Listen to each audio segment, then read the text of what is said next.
মাতৃত্ব এমন এক অনুভূতি যার কাছে পদ পদবি, ক্ষমতা কিংবা মর্যাদা সবকিছুই যেন তুচ্ছ।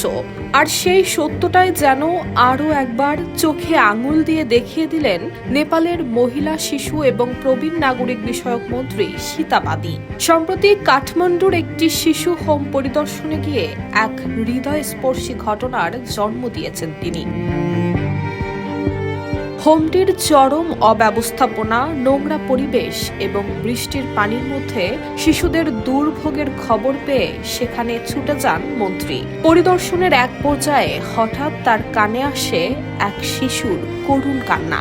মাত্র 17 দিনের একটি শিশুকন্যা ক্ষুধার জ্বালায় একটানা কাঁদছিল, আর তাকে খাওয়ানোর মতো বিকল্প দুধও তখন হোমে ছিল না।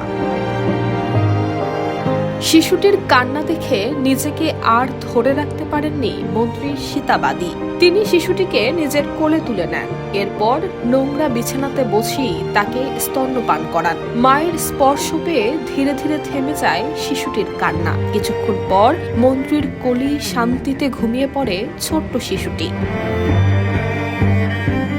এমন দৃশ্য যেন মুহূর্তেই বদলে দেয় পুরো পরিবেশ।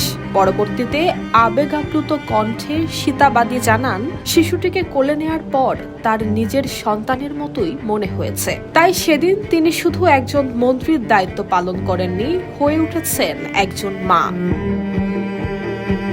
আর এই গল্পের সবচেয়ে আবেগঘন অধ্যায় হয়তো এখানেই। সীতা বাদি নিজেও একসময় ছিলেন একটি শিশু হোমের বাসিন্দা। 12 বছর বয়স পর্যন্ত হোমেই বেড়ে উঠেছেন তিনি। সেই জায়গা থেকে জীবনের কঠিন পথ পেরিয়ে আজ তিনি দেশের একজন মন্ত্রী। হয়তো সেই কারণেই ওই শিশুর কান্না তার হৃদয়কে অন্য সবার চেয়ে একটু বেশি নাড়া দিয়েছিল।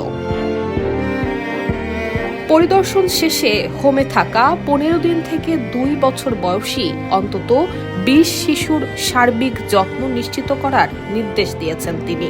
একই সঙ্গে হোমটির পরিবেশ ব্যবস্থাপনা নতুন করে সাজানোর নির্দেশও দেন মন্ত্রী। একজন মন্ত্রীর এমন আচরণ হয়তো সরকারি দায়িত্বের তালিকায় লেখা থাকে না, কিন্তু মানুষের হৃদয়ে জায়গা করে নেয়ার জন্য এমন একটি মুহূর্তই যথেষ্ট।